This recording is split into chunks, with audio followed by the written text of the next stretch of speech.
bro.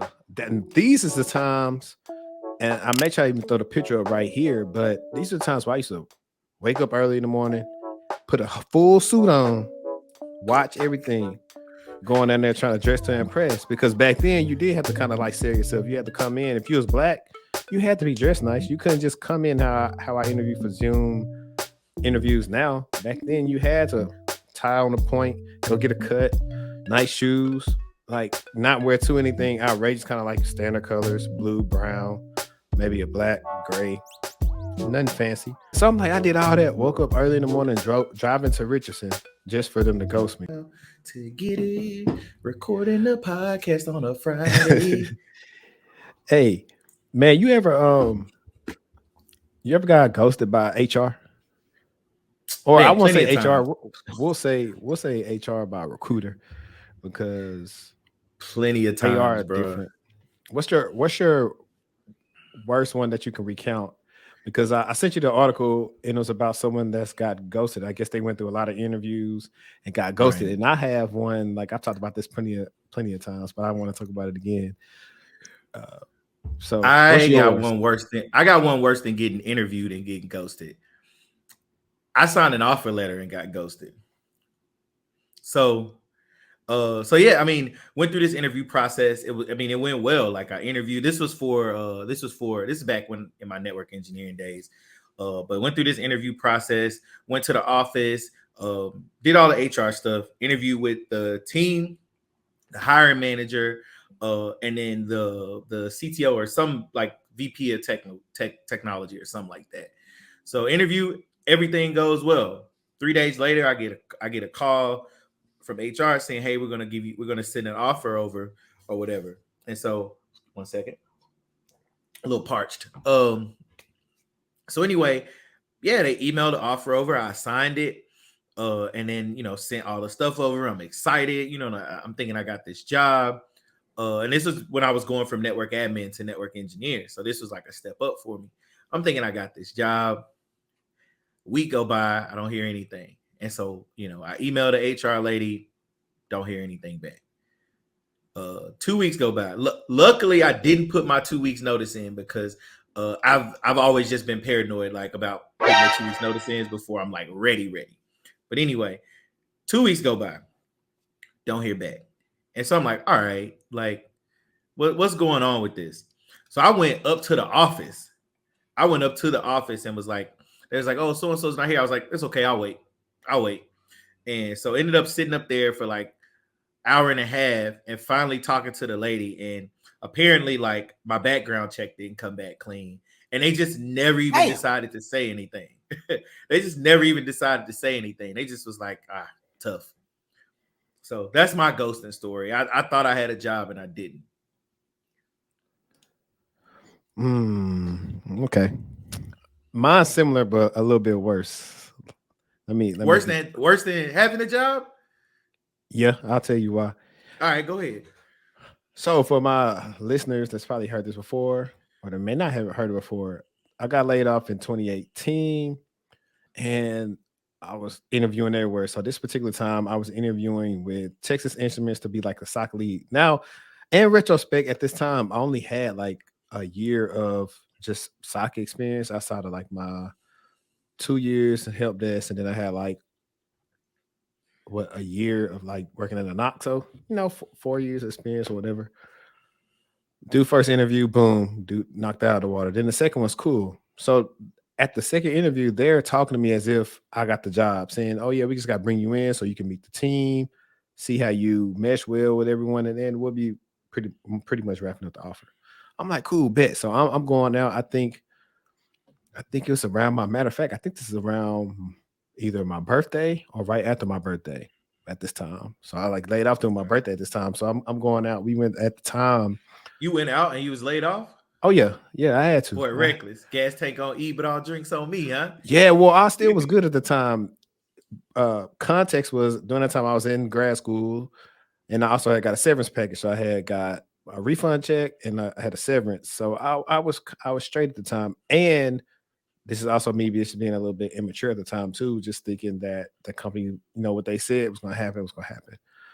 So I'm going out, I'm telling them, like, yeah, Should be getting that offer like next week or whatever, and I'll be back working. I went laid off too long because technically, if that would have happened, then I only would have been laid off pretty much maybe a month or some change.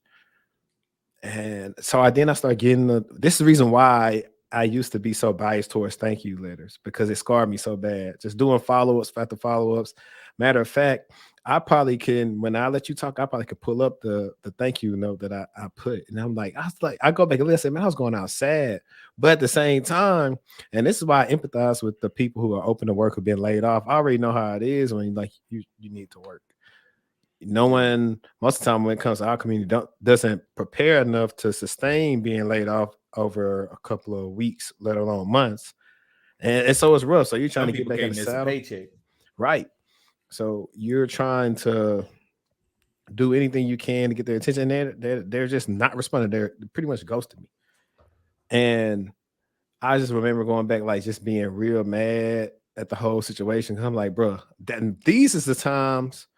And I make sure I even throw the picture up right here, but these are the times where I used to wake up early in the morning, put a full suit on, watch everything, going down there trying to dress to impress. Because back then you did have to kind of like sell yourself. You had to come in. If you was black, you had to be dressed nice. You couldn't just come in how I interview for Zoom interviews now. Back then you had to tie on the point, go get a cut, nice shoes, like not wear too anything outrageous, kind of like standard colors, blue, brown, maybe a black, gray, nothing fancy. So I'm like, I did all that. Woke up early in the morning, driving to Richardson just for them to ghost me. Hmm. But in hindsight, was that in the following months in June when I started at Optiv, a guy that used to work there was like, "Yo, man, you actually dodged the bullet because they hired some woman. She didn't know what she was doing.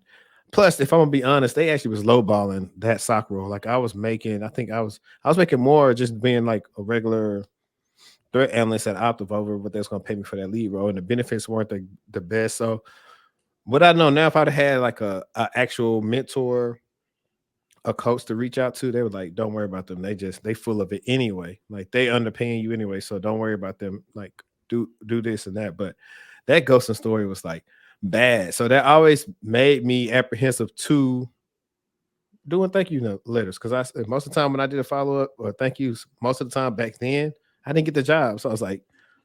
It's similar to sometimes when you tell a girl, "Hey, I really enjoyed hanging out with you tonight." Sometimes you don't hear from her again. Oh, bro. Nah, you got to send the thank you letters, man. You got to send it. I don't. No, I'm lying. I don't be sending thank you letters. I send one if the recruiter instructs me to. Because they're probably expecting one. So it's like, I'll just send them one. And a little trick for that is if you use something like Otter AI or record your interviews, you can go back to what was important in the thank you letter and reference that. It's gonna stand out more. Yeah, I don't be sending thank you letters, bro. I don't. My interview etiquette is trash. Well, honestly, at this point, a thank you letter shouldn't decide if they want you or not. To be honest, unless you and the other person they like are like very close and something gotta tip the scales. That's how I look at it.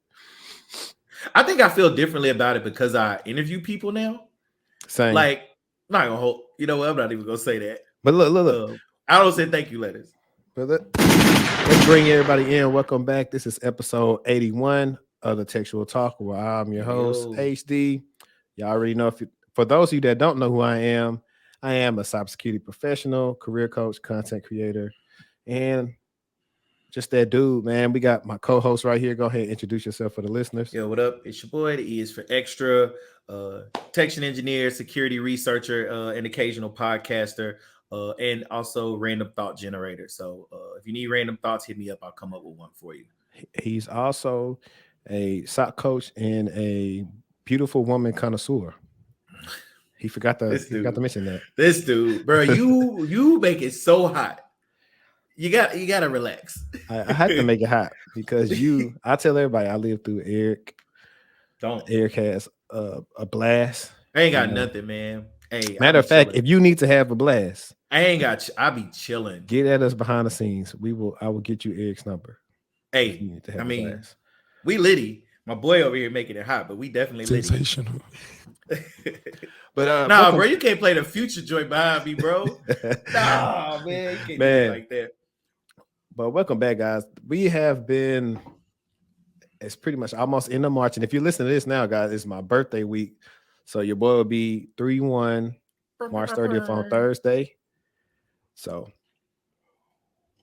I don't feel no How you different from feeling, being man? How you 30. feel? I was about to say, how you feeling on the other side, man? I feel Like the same. I think I probably you're feel different once I technically get in to your 40. 30s now. You're Right. technically in your 30s now. Like, you know what I'm saying? Not 30. Yeah. I think I feel Welcome. different once I get closer to 40. I Welcome. It think. don't feel different, man. I feel like life started getting better when I turned 30. So Yeah, I think it's cliche, but I feel like 30 is 20. It may not yeah. be for like energy wise or the stuff you used to could do. Cause I know in my 20s, I used to could drink all night, wake up like nothing happened, and get on go. Back in the days we had to go in the office. I ain't gonna lie now, them days is kind of fun. Being drunk and then going into making it for 8 o'clock seemed like, oh yeah, I accomplished something. I definitely don't win in a little like it's still left over. Like it's still on me a little bit. Yeah, yeah. You gotta take that good shower. You gotta wake up, get you some coffee. You know what I'm saying? Go sit outside. That's why it's like you got a job. We gotta do a lot of meetings. You straight.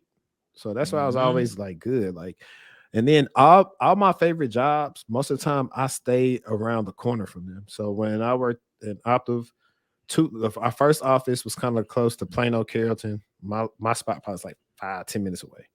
Same thing when we moved to Frisco. My spot was like around the corner. So I used to go home, take naps, eat lunch, man, the works, watch my favorite show. Them was the good days Yeah. though. Everybody wasn't able. Like even, and this is a tech podcast, but it's also like we talk about career and lifestyle. Like these were the good days, y'all. I had a 1,000 square foot apartment and I was paying $1,000. You can't get that no more. You was living. Man, living You was living. No nice furniture. night. No, I had furniture. I always had furniture. I always had Nah, I had my first joint was trapped out. It was trapped a out, bro. Like I I always had a had the dining room furniture. table with no chairs. Now I would say my cousin and our first spot. It went what time was we just spared them. We didn't plan to move. We just ended up moving in together.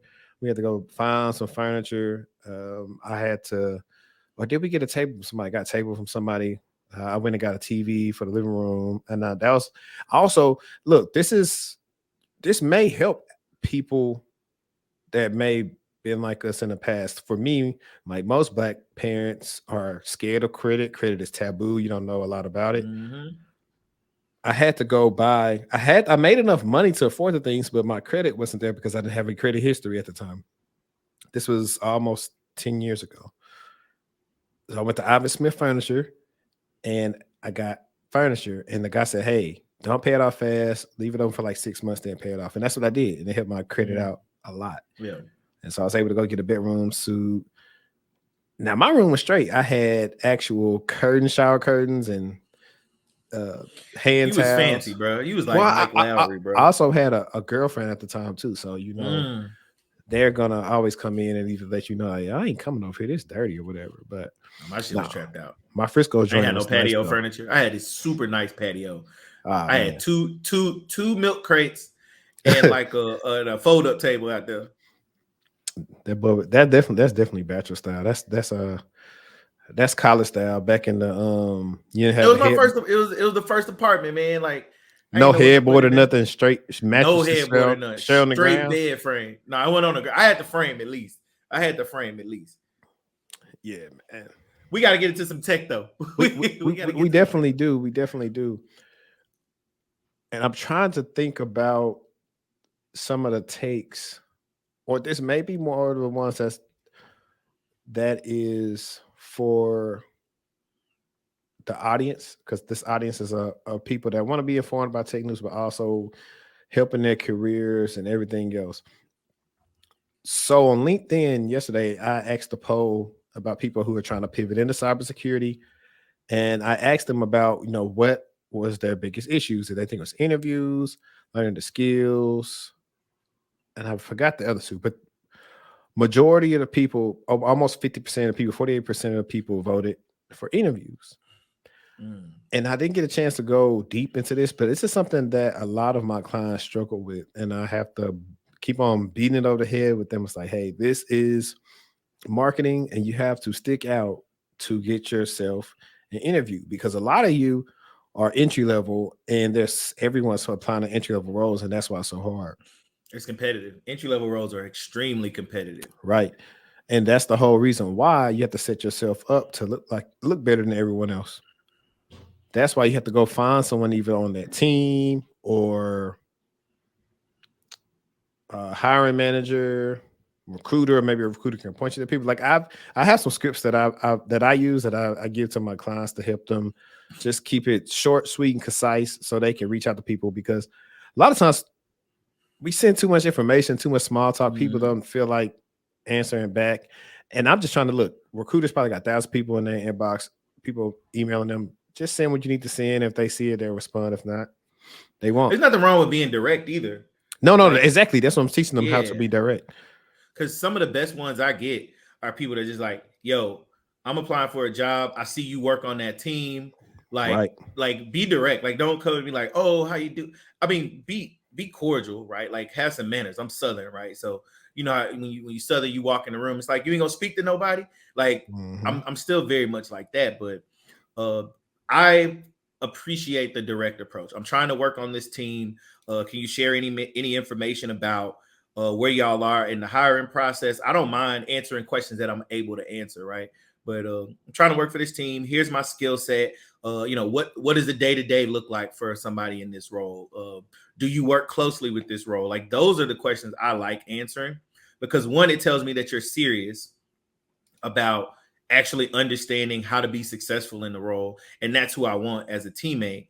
And two, if it's for the SOC, it tells me that you're going to be the kind of person who's going to come in and you want to understand where you can fit in with my SOC team. So I like the direct approach. If you're reaching out to somebody who's in that company or in that role or on that team, uh, be diplomatic, but like go direct. Don't beat around the bush. Don't do the small talk thing, because for a lot of people you know that's annoying. Definitely. And I'm going to give people like a free gem right here if they're listening to this voice. This is one of the scripts that I used at the pretty much the person I use this on. We work together now, and it's very simple. And it's like this. Hello, I sent this in a note while connecting with them on LinkedIn, and this is key because I tell everyone there's so many people requesting and wanting to connect with us that sometimes we just either don't see their page or know the benefit of adding them. So if you Right. add someone with the note or with the connection request, it makes it easier. So I said, hello, blank. My name is Henri, and I'm interested in cybersecurity opportunities at, and then I put the company. I've recently applied to the open position of, I put the position there, doing some research on the company. I see you hold that same title. I would love to connect with you to find out more about this position. And that's simple. And he responded and we talked Mhm. about it. And so I was able to get insight on things that possibly are struggling with or things that they need help with. And but a lot of stuff didn't matter because I had experience with it. But that could help someone else who doesn't have that experience and can focus and figure out what they need to learn or Absolutely. highlight in their interview. Absolutely. No, I think that's what you did is exactly what I would advise somebody to do. It's direct. It's direct. You're telling them, here's the position I applied for. Because at some companies, it'll say, cybersecurity or information security engineer. For if you're at my company, you could be on one of 5 teams or 4 teams, right? So I may be like, hey, no, actually that role's not for my team. You know what I mean? And I may say, depending on what role it is, if I work closely with that team, because there are some security teams I work really closely with, I may say I know somebody who I can link you with, who has a better insight into their role. So I like the approach you took, and that's why everybody should be hitting my boy up for your career coaching need. You should be checking out his book on getting into cybersecurity. Uh, even if you need somebody to look over your resume, prepare you for interviews, holla at my boy. Oh wait, he's that way. Holla at my boy. Yeah. I mean, that's also why I got the free webinar for them that's on YouTube right now. I made that just for them. The slides are in the description as well. And you can go line by line and use that. But for more detailed help, definitely book. And I got you.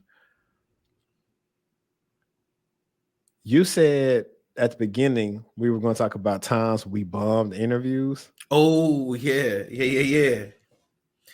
You Yeah. go first, bro. You go first. I'm trying to recall. I probably bombed a lot of interviews, even Like the when most, the one that sticks out to you the most, like the one that you just like. like I like that one. Everybody got that one. I'm trying to think, And man. we don't talk about those enough. Like I Right. feel like we talk about like all of our successes, all of our wins. So okay, so I'll do mine. I'll do mine while you think about yours because mine is like fresh. Well, no, it didn't happen recently, but it's fresh. Okay. So apply for this job. I'm not gonna say it was a network engineer role. I'm not gonna say what company, but apply for this job. I was living in a We need different the city at the name. time. We No, need the I'm not gonna name. get in there. I'll tell you the name later. No, no, Uh, look, the people on the Patreon, they need the name too. So you got to tell I us so think we can about get dropping Patreon that name. I'll Patreon tell the listeners. Patreon. If y'all want the Y'all name, will we get will the drop it name. for you. Y'all will get the name.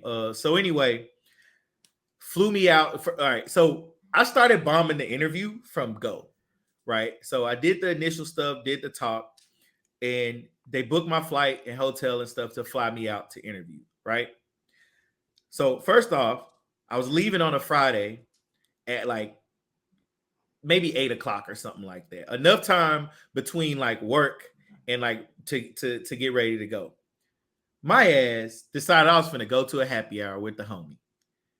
So I go to the happy hour. I put my stuff in his car because he's going to drive me off the airport. Go to the happy hour. Dog, we sit there. I missed my flight. What? I missed my flight, bro. So I missed my flight. And these folks done paid for. I missed my flight, but ended up get to the counter, able to get the next flight out. So I get there or whatever, check into the hotel. Everything's cool. Everything's cool. So I get up next day. Like you said, this was when we went full suited. So I put the full suit on. I put all of this stuff on. You know, I'm ready to go. I get to the interview and I got through the first part. The first part was pretty simple. I got through the first part and it was just mostly talking about what my goals were and, you know, your basic stuff. I get to that second round and they're asking me all these questions, bro. And it's the first one was like, you know, I'm not the first one I answered pretty, I'm still pretty comfortable. I'm like, hey, I'm not really familiar with that type of technology. Here's a technology I've worked with before that I believe is similar. No harm, no foul. Bro, that next question, I was just like, oh, I've never worked with that technology. And as I'm saying it, I see them like going through pages, eliminating questions that they can ask me because I don't know the answers. And to the point where they were literally looking at it, looking around at each other, like, what the hell do we ask him? Because he don't know shit. So that I still had to sit through the next round of interviews. Mind you, there were 3 panel interviews that day, and I'm talking full panels, 4 people on each in each one of them, because this was a MSSP. I get to the next round. And they're like, okay, this was gonna be you know, a hands-on round. And so in my mind, I'm like, all right, I know I bombed that first part. I gotta, you know, I gotta show out in this next part. So one of the assignments was we had to build out a monitoring platform, and we had to build out Nagios. I think somebody else bought Nagios now, but anybody who remembers old school Nagios, we had to build out Nagios. My ass, trying to be impressive, decided I'm gonna pick to do it on a CentOS server because I'm like, everybody picked Windows. I know everybody picked Windows. I'm gonna do it on Linux. Guess who didn't know anything about Linux? Guess who literally didn't know anything? Like I didn't even know what PWD was. I didn't know nothing. I didn't know none of the basic stuff. I don't know what the hell made me pick Linux. So I picked it. And the way they had it set up was I was in a small conference room. They were remoted in, like watching what I did. Bro, they started giving me tips, bro. They started giving me tips because I was just sitting there stuck. And I was stuck to the point where I just wrote in the chat like I think I'm pretty much stuck from here. And they came back in, that's okay. And like they were just like, yeah, you know, most of the questions we were going to ask you would have involved like actually setting the lab up. So maybe we'll go through another set of questions. Long story short, I sat through 15 minutes of that, and to the point where I just asked to leave. I was like, hey, it's clear that I'm a little bit out of my depth in this position. It's probably a more valuable use of everybody's time if I just go. And I literally asked to leave. Worst interview I ever had in my life. Not the only bomb, but definitely the worst. I'm trying to go back actually in history and remember some like I bombed. I will say, okay, let me go solo. Why the hell did I pick Linux, bro? During the time I was laid off, I interviewed for this company named Securus. For those who don't know, Securus makes these ways that you can communicate with people that are in jail. They had a security, I forgot what the role was. I can look at my email and find it. But I applied. Well, they liked my resume. At the time, my resume was professionally done. But and this is why I stress for getting resumes done by people who are in your industry. Because every time I do someone's resume and they have a whole bunch of technical skills, I always ask them this one thing. If we pick anything on here, can you talk about this in depthly? And if they say no, I say remove it. Good advice. Good I advice. had I did the interview. Now, also context. One of my favorite coworkers from McAfee had actually was working there. His name is Ron, and he's man, Ron's so dope. I want to try to get him on one day anyway. But he was not at this interview, and what he told me behind the scenes after we said, "Man, I think that they purposely interviewed you for when I wasn't there to kind of give you like a raw deal." But anyways, they started asking me about every skill that I had on there. I was like, I don't know. I used to just log into it. They said, oh, what about Anacam? What about this? What about that? I was like, I logged into it and did this at work. That's about it. Then let me tell you how funny this is. I just thought about this. They had looked at my resume. So they was like, are you on the blue team or the red team? I was like, I don't know. Hey, bro. Damn, Because boy. when I go back to it, That's a bad interview question too, though. By the way, but it is because I really didn't know because they referred to us as that. I was kind of later on when like you really I started really paying attention to blue, red, and then of course you got purple and orange, violet, indigo, whatever colors you want to have. But anyway, they asked me that. I'm trying to see what else they asked me, but they were asking me stuff that I should have known, but because it was on my resume, I was unable to answer it. I wish I could. I probably could find that old resume, but dude, they had so much yo, we crap should on. review our old resumes, I bro. did. I have a We should. We video. I should. have a video doing that. Oh, I need. No, I ain't letting you do mine on the live, bro. It's not happening. You should do it. Hey, I killed myself. I had bad objectives on there. I don't even use objectives no more. They serve no purpose. I'm sensitive, bro. You can't be killing my shit. Objectives serve no purpose on the resume whatsoever. I tell people all the time, if you have an objective right now, just remove it. It's taking up space. I promise you, it's not helping you. Your objective is to get a job. Because then people have objectives and they're very like broad and basic, and it does not help you at all. But Yeah, I them saw that bombs be something serious, man. I saw that Ferrari. Matter of fact, look, that interview was so funny enough, y'all. Oh look, let's see if they can see this. Nah, it ain't zooming in right. Hold on. There it is. There it is. That's the curious. That's May Got that 20, rejection, 2018. my boy. But I think that next week I end up getting that offer for Optiv.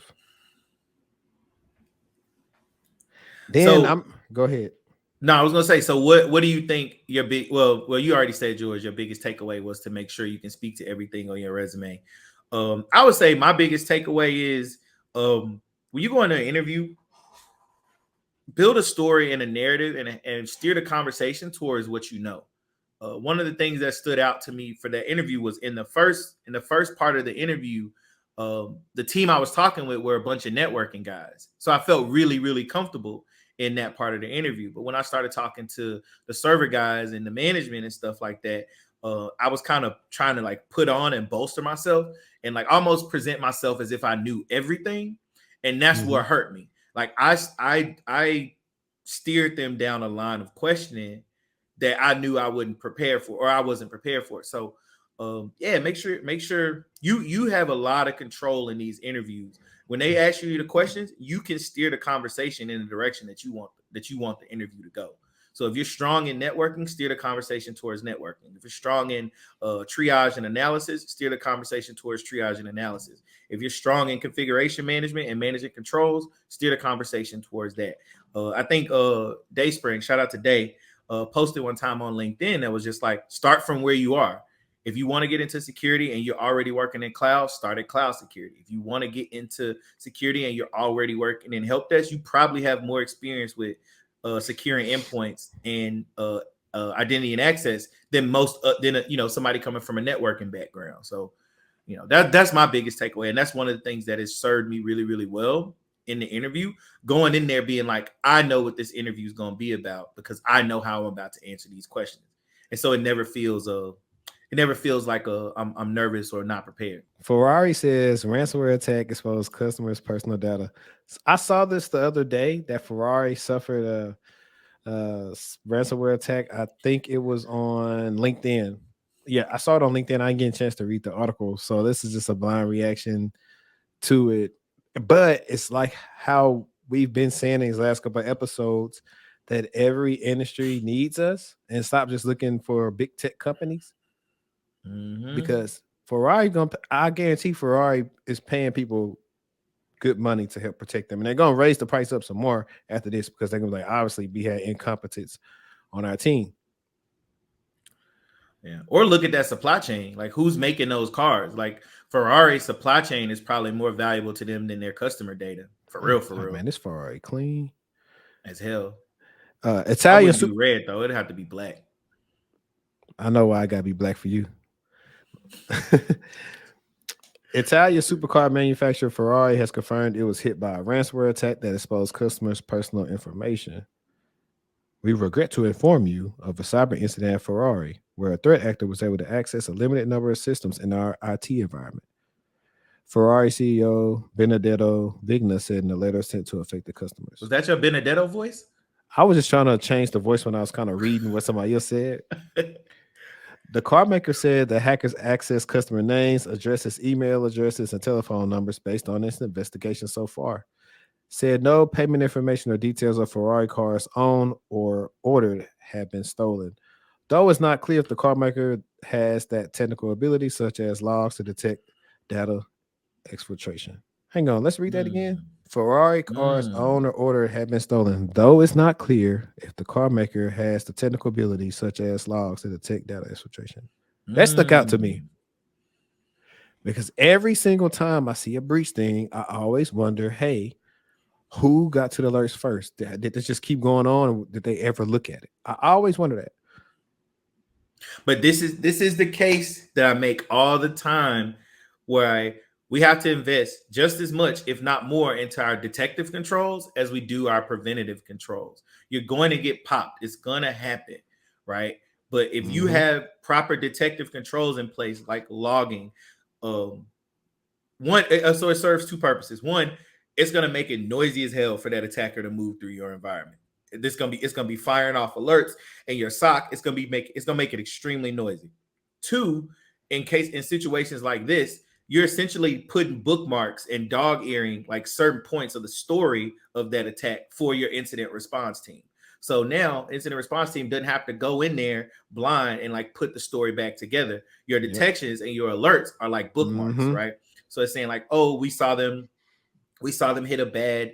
We saw traffic from a Tor exit node on this day. Then we saw these set of PowerShell commands or this curl command on this day for tool ingress tool transfer. Then we saw execution on the same host that connected to those Tor exit nodes. Like, you're putting that story together so that your incident responders can move faster. So for me, it's like I'm always going to make the case for robust and high fidelity detection, even when you do have preventative controls. And I don't mean to put quotes around it. I shouldn't do that. But even when you have good preventative controls in place. Ferrari won't say how many customers are affected by the breach or how or when the company was compromised.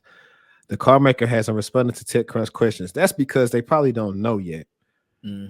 It's unclear if the breach is linked to an October incident when a ransomware group known as Ransom EXX claimed to have breached the car maker, which Ferrari at the time denied. A listing on Ransom EXX website seen by TechCrunch lists 7 gigs of data allegedly stolen from Ferrari, including internal documents, data sheets, and repair manuals. Ferrari CEO said the company has not paid the unnamed hackers ransom demand, saying that doing so does not fundamentally change the data exposure. Ferrari said that after receiving the ransom demand, the amount of which remains is unknown. Shout out to them for not paying the ransom, man. Yeah. Don't ever pay the ransom. It never works out for anybody.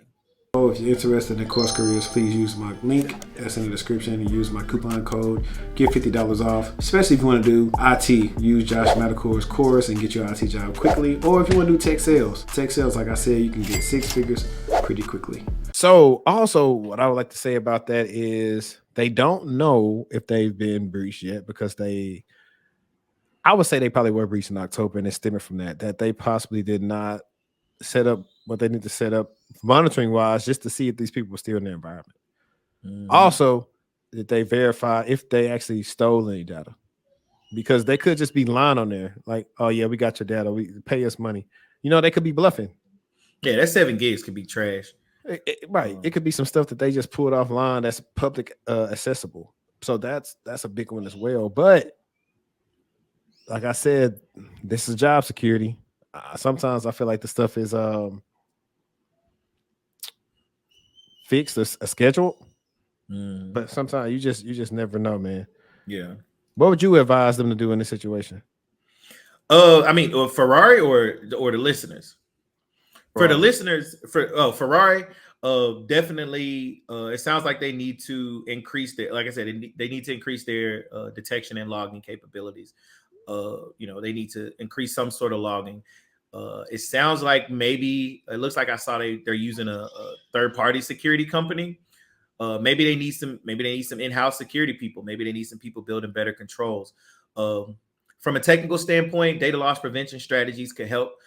Threat intel strategies can help them monitor the dark website. So something like your recorded futures or companies like that give you insight into what type of data is out there. Even something as simple as like a way to monitor paste bin or have I been pwned or some stuff like that would allow you to kind of get insight into what kind of data about your company is on the dark web or being posted in public forums.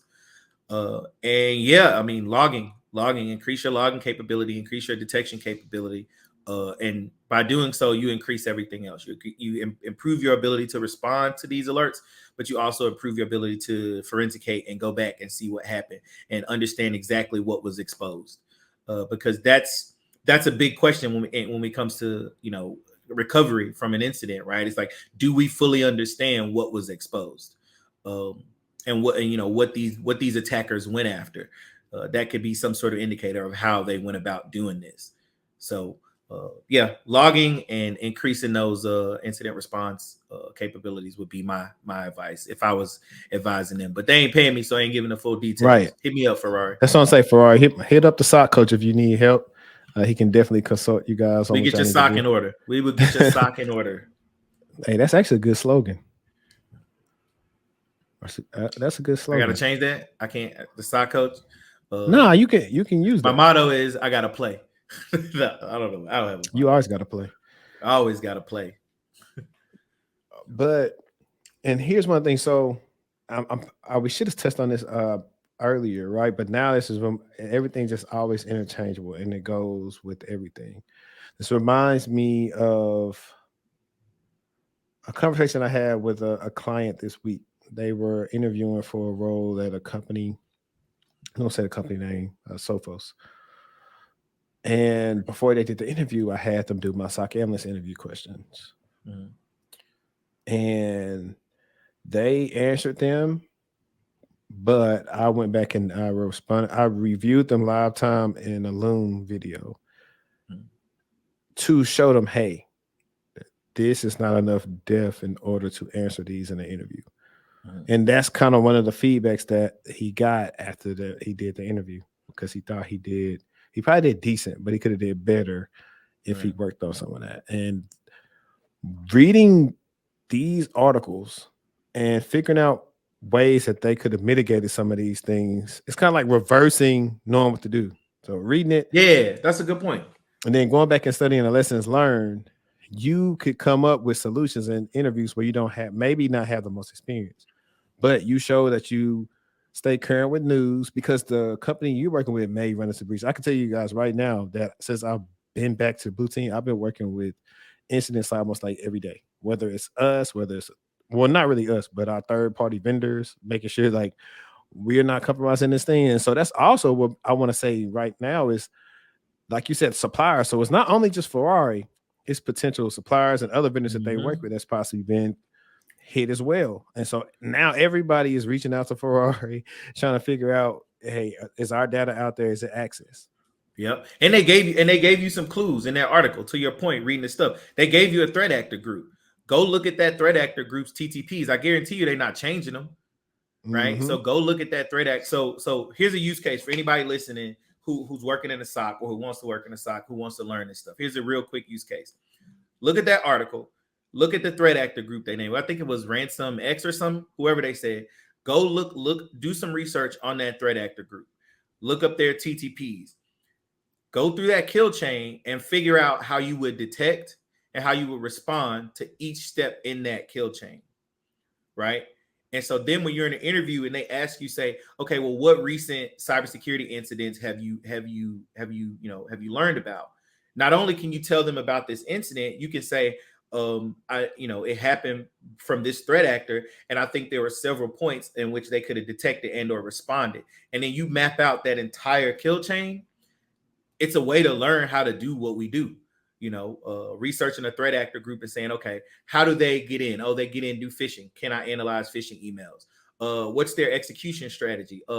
They use HTML, or they use some sort of JavaScript that runs PowerShell on the back end. Okay, can I obfuscate PowerShell scripts? Okay, do I know what happens when somebody uses curl or somebody uses invoke web expression via PowerShell? Where does that show up? Does it show up in the DNS logs? Does it show up in the firewall logs? Does it show, you know what I mean? Learning these little steps kind of helps you figure out how to detect that stuff. So Right. And little SOC coach advice. it is. And then you could also, hey, if you're doing another job that's adjacent, ask the people on the team. They might let you review like what's actually happening. All the different threat actors that are happening. I just read recently. I want to say if I'm pronouncing this right, Veeam, VEE. I think it's VEAM or Veeam. The backup They, software. yeah, Yeah. they Veeam. had what I think a 0 day this past week, an exploit Mm-hmm. where, if I'm not mistaken, it had to do with, exploit release for Veeam bug allowed clear text credential theft. So stuff happening all the time. You had another thing that was happening with, I think, Microsoft Teams and something else they had an exploit. You have the OneNote exploit that has been running rampant that now I think they put a patch in so you can fix it and how you can mitigate it. MSHTA been Mm-hmm. big. Yeah. Mm-hmm. Also, fun fact for anybody who is in the SOC, Red Canary, not affiliated, not sponsored at all. Red Canary just released their 2022 threat detection report. Really, really good for anybody looking who's a detection engineer or thinking about detection engineering. It talks about trends. It talks about ways to detect certain things. It talks about all that different stuff. So really, really good report to read. And make sure you're reading those industry reports because they give a lot of keys in there. And Red Canary puts out some of the best reports in the game. That's dope. Now, one of the things I want to talk about that is tech related because I believe the guy said in the hearing, 150 million Americans use this application. It's TikTok. You know how I feel about that app, bro. Yeah, I think it's hit or miss. But the biggest thing that I want to touch on and what I was telling you about was the fact that it should be a person like you or someone that's an app security policy discussing these things in court with someone, not either people reading something off a sheet that really can't interpret what they're asking. Like one of the guys asked, and we're going to find the videos, hey, does TikTok access the Wi-Fi? The guy was like, I mean, if they connect to the Wi-Fi at home, yeah, but it's not accessing anything past that, right? Yeah, it goes up to what we've been saying in cybersecurity as a whole, right? It's like a lot of this country's leadership and doesn't understand technology well enough to know what is a threat, what isn't a threat, and it's like they ask questions that are almost irrelevant. It's like, you know, we've seen this before with some of these sites that collect massive amounts of data, right? It's like y'all not even asking the right questions. You know, does TikTok access the Wi-Fi? What does that even mean? You know, these people aren't prepared. These people aren't prepared to do any governance or regulation around this stuff. And so what happens when you get people who aren't prepared to govern and regulate technology? You get bad governance and bad regulations. Definitely. Right? So these people aren't prepared to do this crap. I think, and I'm not either. For full disclosure, I'm not either. I can explain the technology, but we need, and I think we're seeing this now more with like what the White House is doing and what CISA is doing. But we need more technology professionals who can speak to government policy. Right. And that, so, look, hey, GRC, it's a wave. There, listen, not just GRC, hot take. For anybody listening to this that may be in criminal, may be in law, think before you transition. Privacy attorneys are hot right now. I know 2 privacy attorneys. One of them just got their CISSP, and privacy attorneys are hot right now, and they're joining GRC teams left and right. Yeah, I just had a privacy engineer on this very podcast a couple of weeks ago. Bro, privacy attorneys are big, like, because a lot of us security people and even some GRC people just aren't ready to handle not the regulation and policy part of it, but the legal side of it, right? The legal side of what we're doing. So privacy attorneys are really, really big. Right. And then before we even go to what we're about to react to, I was telling everyone, what was I telling them on LinkedIn? Oh, no, I did the not gonna lie little question thing, right? And people, I told them to ask me questions that I could talk about on the podcast or and some stuff like that. And so one of the questions is about legal, being in cybersecurity. And so you just brought up the point, and I bring up the point like, hey, we know in incident response incidents, we got to consult with legal on like all these things before we put out communications. I was like, we got to consult with legal before we pull certain evidence. Yeah. Especially if you're talking about an employee's workstation, you got to consult with legal, because in some companies, you can't record or pull certain things unless that employee is suspected of fraud or some sort of illegal activity. So you can't just go and say, oh, I'm gonna pull memory or I'm gonna pull, blah, blah, blah, blah. And you need attorneys who understand what this technology means, because somebody who doesn't understand it might say, oh yeah, you can go pull the hard disk from this employee's thing, right? Somebody who understands cybersecurity and from a privacy standpoint may say, okay, well, no, we can't do this. That's illegal. That's not within the acceptable use policy. So definitely. Let's react to this real quick. Let's get it. Let me know if you can hear this. What we got? Let's do it. Media platforms, content moderation, algorithmic discrimination, and safety are neither new nor unique to TikTok.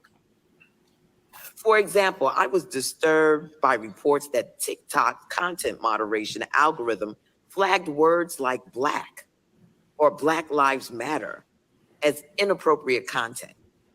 So my first question, Mr. Chu, is do you agree that platforms like TikTok should be subject to regular audits or transparency requirements to identify whether policies have a disparate impact on communities that are protected classes like race, religion, national origin, or gender?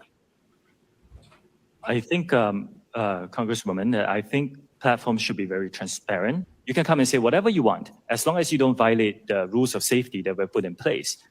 It is vital that the diverse culture of the United States is reflected online, but I'm concerned the algorithms and content moderation practices employed by TikTok are ignorant to the fundamental diversity while also failing to remove content that is harmful. My next question to you is, it's my understanding that users must be in good standing to be eligible for compensation from TikTok's Creator Fund.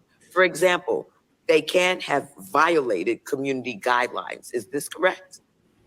There are some details there, but directionally, yes. If TikTok's algorithm, I'm gonna pause you real quick, flagging, because so far this has been the best questions that I've seen someone on Congress ask someone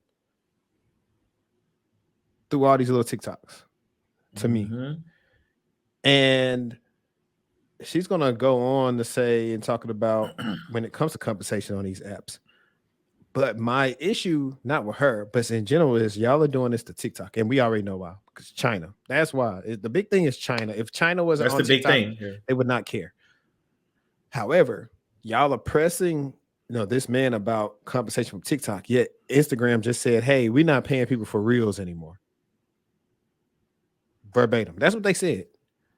So I need the same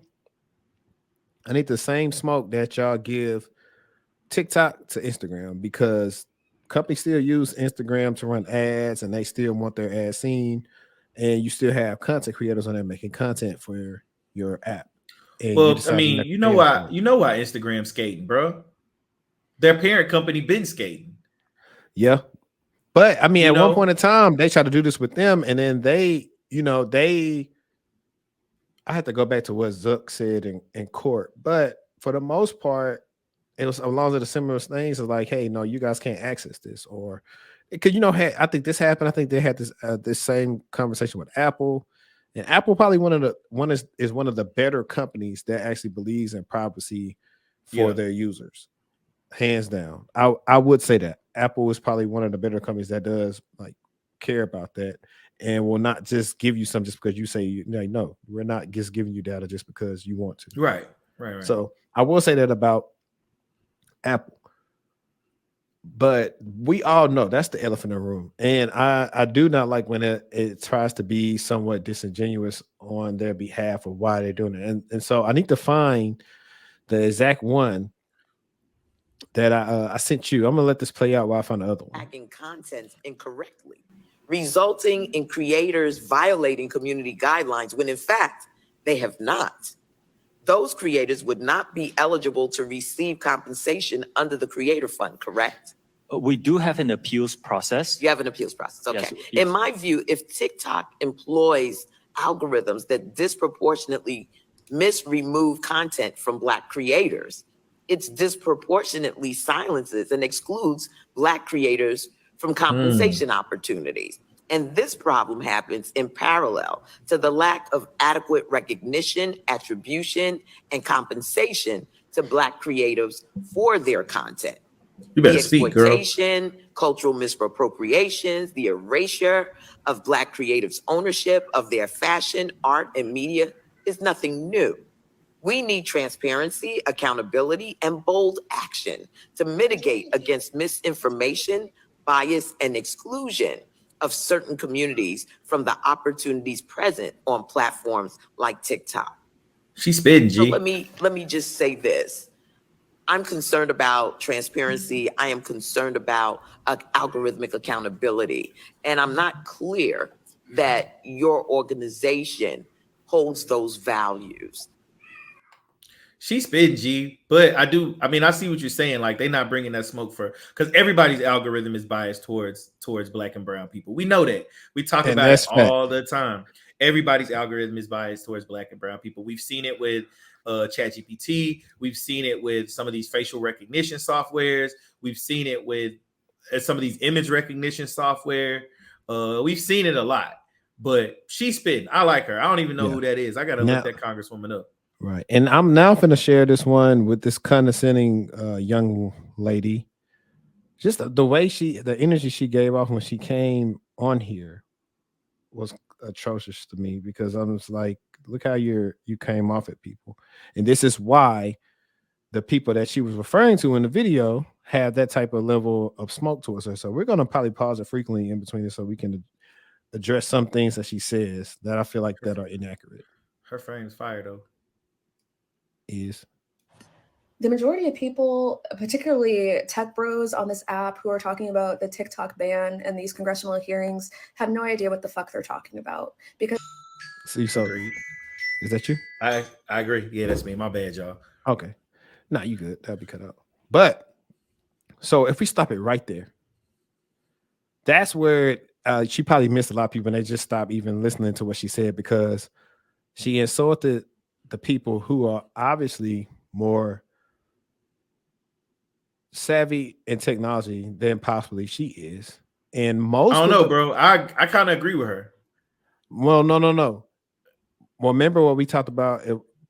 What my premise was about actually the technology part, not necessarily what you should be asking. Like at least that last congresswoman probably consulted with people and actually asked more credible questions than what if I was to go through all the other videos I could show you. That's what people have been talking about. It's really not necessarily on what this ban is about. It's more so on who's asking the questions and what they're asking and why don't they make sense when they're asking them. Like we just were talking about in the Ferrari incident. If someone said, hey, Ferrari, you guys do business in America, and we see that according to this framework, you guys do not retain the certain logs you need to be in compliance, right? If they ask that, that's a legitimate question because that's needed. And no one would have any concerns about that. Right. But some so of the I would things, have to see the video she referring to because in general, most of the people I see on TikTok have no idea what the fuck they're talking about when it comes to tech. Yeah, but so no, she's talking about just people that are in tech talking about that because you can even see like when the guy's trying to answer some of these questions sometimes in these videos, he's kind of like, okay, I mean, and I don't think anybody ever went through the terms and agreements, but it's something that Aaron and I talked about a while Nobody back. goes to terms and agreements. But that's the thing, the information is there. So it seems like it wasn't a due diligence on Congress' part. Like one of the questions I can agree with that they asked, and that can go for any social media platform, is the fact that they were asking about, oh, well, how do you know about age appropriate material and whatsoever? And the guy says, well, you know, when you sign up, you put what your age is, and we do use our algorithm to kind of see based on what you look at if it's lining up with your age. And there are other things that parents can also do to enforce more parental control on younger people using TikTok, which shouldn't be on social media anyway. I'm a big stance to that. I didn't have social media till high school. I feel like my brain was more developed at that time to actually take it in. I still don't know if I'm ready for social media, but let's keep going. I want to hear what you got to say. I agree with that first part. They do not understand Congress. They do not understand politics. They do not understand the operations of the bureaucratic state. They do not understand international trade agreements, but are speaking on it with authority because they believe that they have the right to. But they have no idea what they're talking about. I have an undergraduate degree in political science. So pause there. I worked in politics and policy for 7 I would say that I don't think most people know about politics. Yes. No, I'm in agreement. I'm pointing out, I'm being objective, but I'm pointing out some of the biases. I could totally agree that most of us do not know about that. Yeah. But like imagine, like we do it sometimes just for shock value, but I could come on the same way and say, hey, most of y'all country people don't know nothing about technology. Y'all the same people who try to tell me y'all password is y'all username. That could be a fair assessment. Password is password. Yeah. Because that's what people were saying. Like I retweeted what Marquise Brownlee said. He was like, this is an accurate depiction of like what happens like on the help desk. I was like, facts. When these people were trying to ask these questions, these old ancient people were trying to ask this man questions, it was cringeworthy. So while she may be right in this assessment, I think is a very nuanced thing because these people that have a lot to say about this particular thing are people. I can't even prove this, but I would like to say I wouldn't say a good majority of them. I don't think anybody can prove anything. She can't prove what she's saying, but in general, most people on TikTok who assert themselves to be expert on politics and policy are not. And in general, most Americans don't understand how the government works. Those are all factuals. I wouldn't fight that at all. I wouldn't fight that. So I mean, yeah, because like I don't disagree yet. Yeah, the stuff that she's about to say is true, but it's just nuanced in this argument. Like you should have the smoke for more important things, not TikTok. But let's keep going. 7 years. You can feel free to Google me, find my resume, my LinkedIn, my published work. and see that I have worked in government, political, and policy spaces since I was 22 years old. The majority of people on this app who speak with their whole chest about politics could not tell you who their member of Congress is. I'm sure they could not tell you that their state has a legislature and who their elected representatives and state senators are. All very true statements. What does this have to do with TikTok? That's what I agree with everything she's saying. Like 100%. I think too many people have too many opinions about too many things. Oh, keep going. Yeah, because we say it all the time. We're the same. I'm the same person that tell people all the time, hey, my LinkedIn is in the link in my description. Check me out. I say this all the time when it's regarding when people are trying to say bad advice when it comes to getting into cybersecurity. So I agree with what she's saying. I just think she missed the mark on just trying to talk about the people who are reacting to some of the questions that are being asked in court. Yeah, she flexing right now, and I love it. But I'm gonna keep going. I'm gonna try to find a connection. Something that is so frustrating to me as somebody that works in this industry, and let's be clear, this is an industry because we live in a capitalist society.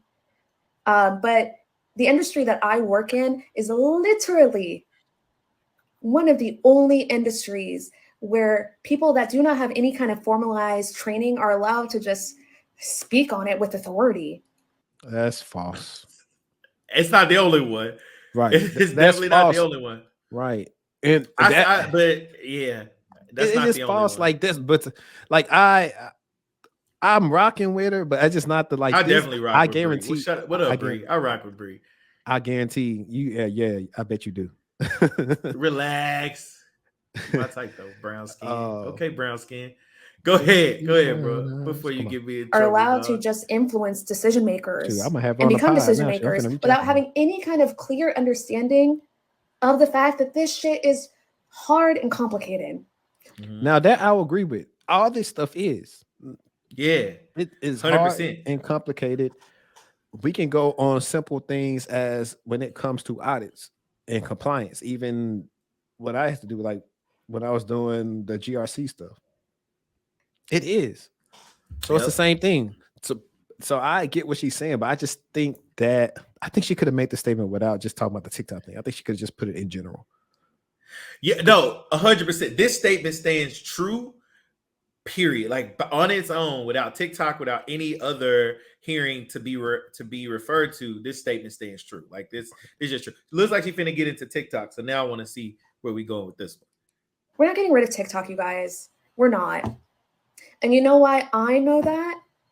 Because I've spent all of this time in school and in my professional life understanding this shit. And I know for a fact that when I look at these congressional hearings and, everybody's saying like, oh, we're going to get rid of TikTok. They have bipartisan support.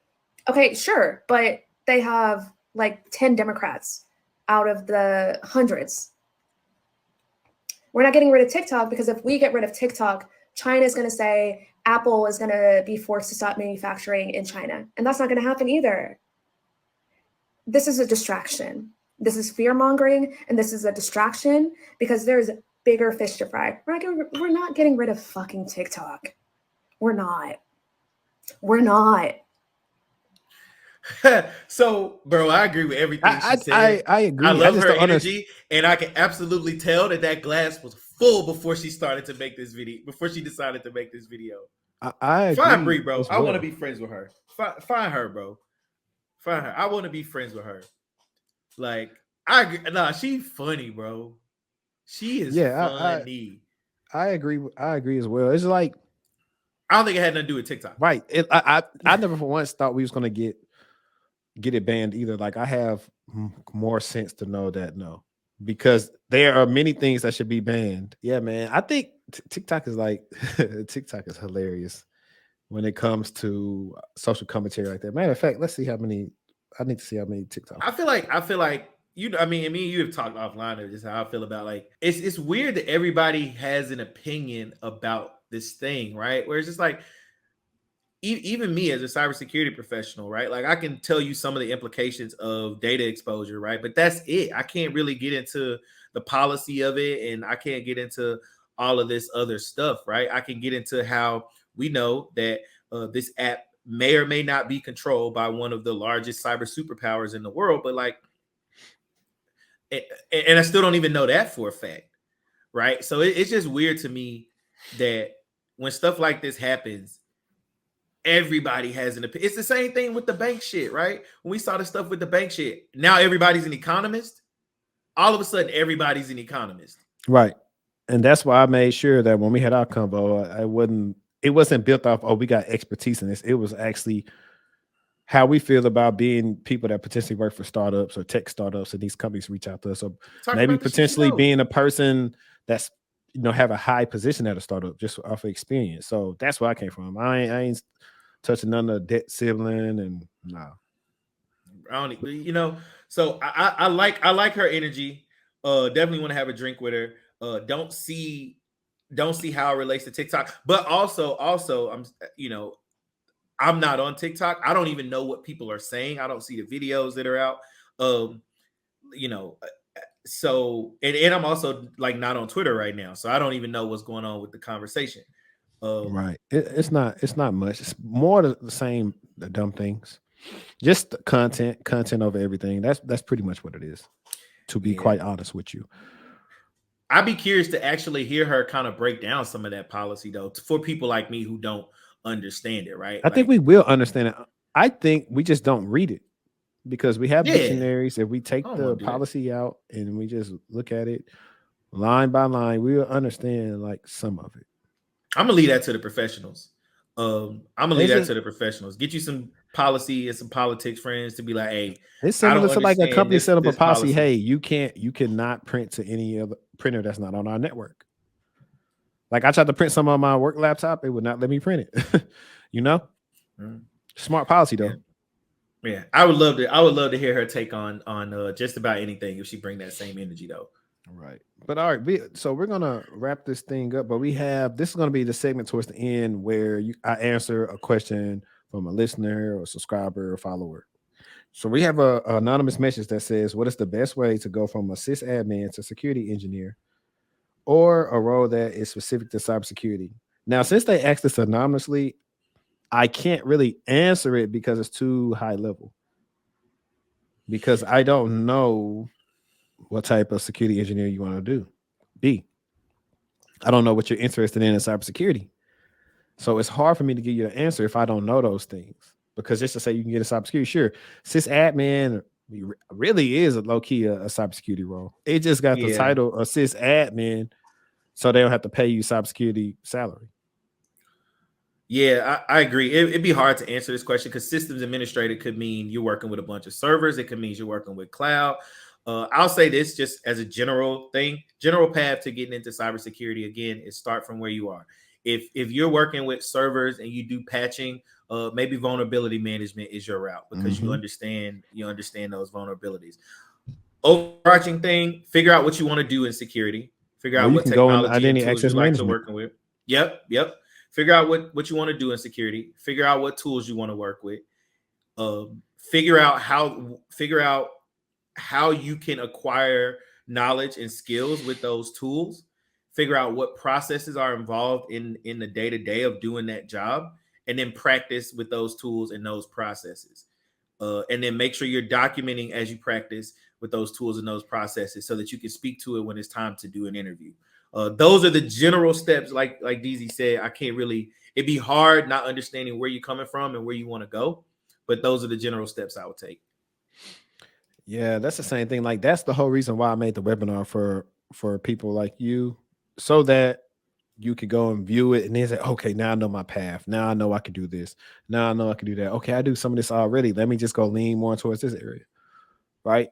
That's what I do. I just try to teach somebody, hey, go all in and learn something about one thing. Like my last episode with Marcus, I was talking about how my client with the construction background got an interview for a cloud support engineer role with just a background in construction. And before he even got that interview, I had a person who does cloud support engineering look at his resume because Yeah. he wanted to get a job where they worked there, and they tried to refer him, but he applied before he got referred. But anyway, she was like, yo, his resume still looks good for a support engineer role, regardless. And true enough, within I think it was a week and a half or two, he started getting like more interviews or more hits on what he's doing. So he doesn't even he's not we haven't been focused on like, oh, get this certification that we've been focused on, hey, do these projects and learn these relevant things that you see on a job description. And that's what he's been doing.